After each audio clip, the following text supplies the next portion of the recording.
नमस्कार दोस्तों, defence news Hindi में आपका स्वागत है। आज की मुख्य खबरें। S5 श्रेणी की SSBN रिएक्टर से अधिक बिजली उत्पादन। एक जानकारी में अंदरूनी सूत्रों ने खुलासा किया है कि भारतीय नौसेना की अगली पीढ़ी की S5 श्रेणी की परमाणु ऊर्जा चालित बैलिस्टिक मिसाइल पनडुब्बियां, जिनकी जलमग्न विस्थापन क्षमता जो है वो 13,000 टन से अधिक होगी, पहले बताई गई तुलना में अधिक शक्तिशाली परमाणु रिएक्टरों से सुसज्जित हो सकती है। भाभा परमाणु अनुसंधान केंद्र इन पनडुब्बियों को ऊर्जा प्रदान करने के लिए समृद्ध यूरेनियम से ईंधन प्राप्त 190 मेगावाट दबाव युक्त हल्के जल रिएक्टर विकसित करने में सबसे आगे रहा है। हालांकि ऐसे संकेत हैं कि यह S5 वर्ग के लिए भविष्य की परिचालन आवश्यकताओं को पूरी श्रृंखला को पूरा नहीं कर सकता। अगला, एस्ट्रा MK3 का नाम गांडीव रखा गया है। अत्याधुनिक हवा से हवा में मार करने वाली मिसाइल प्रौद्योगिकी के क्षेत्र में भारत की खोज ने एक महत्वपूर्ण उपलब्धि हासिल कर ली है, क्योंकि एस्ट्रा MK3 को सॉलिड फ्यूल्ड डक्टेड रैमजेट के नाम से भी जाना जाता है, जिसे अब गांडीव नाम दिया गया है। हिंदू महाकाव्य महाभारत के वीर धनुर्धर अर्जुन के पौराणिक धनुष के नाम पर रखा गया गांडीव मिसाइल सटीकता, शक्ति और अनुशीलता का प्रतीक है, जो इसके पौराणिक नाम से के अनुरूप गुण रखता है। एस्ट्रा MK3 या गांडीव अपने पूर्ववर्तियों एस्ट्रा MK1 यानी 80 से 110 किलोमीटर रेंज और MK2 140 से 160 किलोमीटर रेंज की सफलता पर आधारित है, जिनमें से दोनों ने भारतीय वायुसेना की हवाई लड़ाकू क्षमताओं को मजबूत किया है।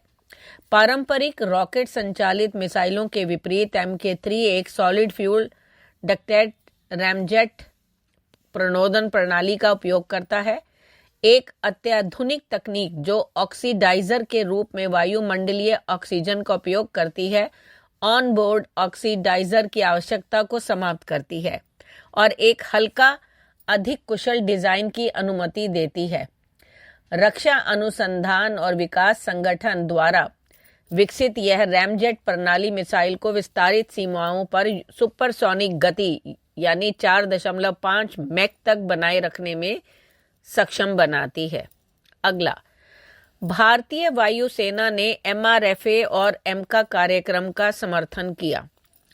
भारतीय वायुसेना की रणनीतिक प्राथमिकताओं के बारे में एक महत्वपूर्ण खुलासा करते हुए IAF के एक वरिष्ठ अधिकारी ने गुमनाम रूप से बात करने के लिए पुष्टि की कि IAF रूस के Su-57E या अमेरिका निर्मित F-35 लाइटनिंग II की खरीद पर विचार नहीं कर रहा है, जो दुनिया के सबसे उन्नत 5वीं पीढ़ी के 2 लड़ाकू विमान है। इसके बजाय IAF स्वदेशी उन्नत मध्यम लड़ाकू विमान MCA कार्यक्रम का दृढ़ता से समर्थन कर रहा है, जिसे अपनी दीर्घकालिक परिचालन आवश्यकताओं और रक्षा प्रौद्योगिकी में भारत की आत्मनिर्भरता की खोज के लिए महत्वपूर्ण मानता है।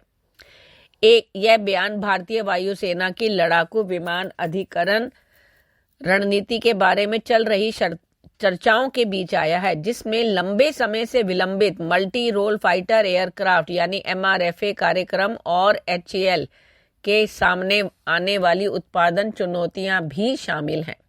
अगला, प्रोजेक्ट 76 को लेकर जर्मन पनडुब्बी सौदे के बीच बहस छिड़ गई है।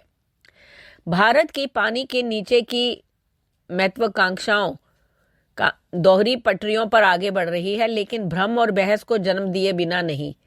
DRDO के प्रोजेक्ट 76 के लिए सुरक्षा मामलों की कैबिनेट समिति से मंजूरी लेने के लिए कमर कस रहा है। अत्याधुनिक स्वदेशी तकनीक से 6 अगली पीढ़ी की डीजल इलेक्ट्रिक पनडुब्बियों को डिजाइन और निर्माण करने के लिए एक साहसिक योजना। फिर भी जब यह घरेलू प्रयास गति पकड़ रहा है, तब भी भारत प्रोजेक्ट 75I के तहत 6 जर्मन पनडुब्बियों को खरीदने के लिए तैयार है, जिन्हें स्थानीय रूप से थीसेनक्रुप मरीन सिस्टम्स और मझगांव डॉक शिप बिल्डर्स के साथ बनाया जाएगा। प्रोजेक्ट 76 पूरी तरह से स्वदेशी पनडुब्बी बेड़े के लिए डीआरडीओ के दृष्टिकोण का प्रतिनिधित्व करता है, जो अरिहंत श्रेणी की परमाणु पनडुब्बियों और फ्रांस के लिए प्रोजेक्ट 75 के स्कॉर्पियन सहयोग से दशकों के अनुभव पर आधारित है। इस कार्यक्रम का लक्ष्य 90 से 95% स्वदेशी सामग्री वाली 6 डीजल इलेक्ट्रिक पनडुब्बियां प्रदान करना है। हथियार, सोनार, लड़ाकू प्रणाली और डीआरडीओ की फॉस्फोरिक एसिड आधारित एयर इंडिपेंडेंट प्रोपल्शन प्रणाली के बारे में सोचें। अगला, यूरोपीय संघ ने गोले बारूद के लिए भारत का रुख किया। यूरोपीय संघ कथित तौर पर यूक्रेन को सहायता देने के लिए तोपखाने के गोले और छोटे गोला बारूद के संभावित आपूर्तिकर्ता के रूप में भारत की तलाश कर रहा है, क्योंकि अमेरिकी हथियारों की आपूर्ति में नाटकीय रूप से रुकावट आई है। यह बदलाव व्हाइट हाउस की बैठक के दौरान अमेरिकी राष्ट्रपति डोनाल्ड ट्रंप और यूक्रेनी राष्ट्रपति वोलोदिमिर जेलेंस्की के बीच तीखी नोकझोंक के बाद हुआ है, जहां संभावित शांति समझौते पर चर्चा जो है कथित तौर पर मौखिक रूप से चिल्लाने की होड़ में बदल गई। बढ़ते तनाव और पारंपरिक आपूर्ति श्रृंखलाओं के बाधित होने के साथ यूरोपीय संघ अब कीव के लिए अपने समर्थन को मजबूत करने के लिए पूर्व की ओर देख रहा है। व्हाइट हाउस की बैठक, जिसका उद्देश्य चल रहे रूस यूक्रेन संघर्ष को कम करने के रास्ते तलाशना था, इसने इसके बजाय वाशिंगटन और कीव के बीच गहरी दरारों को उजागर कर दिया है। अगला, रूसी पेंटर भारत की वायु रक्षा क्षमता के लिए एक संभावित जीवन रेखा। भारत के मशीनीकृत बल पाकिस्तान के साथ अस्थिर पश्चिम सीमाओं पर गश्त कर रहे हैं, लेकिन एक स्पष्ट कमजोरी सामने आ रही है। एक पुराना वायु रक्षा नेटवर्क जो आधुनिक हवाई खतरों का मुकाबला करने के लिए संघर्ष कर रहा है। सोवियत युग के OSA AKM-SA-8 गेको और हैंडल्ड इग्ला IM और इग्ला S मिसाइलों जैसी विरासत प्रणालियों ने बहादुरी से काम किया है, लेकिन उनकी उम्र और सीमाओं के कारण कुछ खामियां हैं जिनका विरोधी फायदा उठा सकते हैं। रूसी पेंटिर का आगमन हुआ एक हाइब्रिड मिसाइल गन सिस्टम, जिसके बारे में लेफ्टिनेंट जनरल दुष्यंत सिंह का मानना है कि यह इस परिचालन शून्य को पाट सकता है।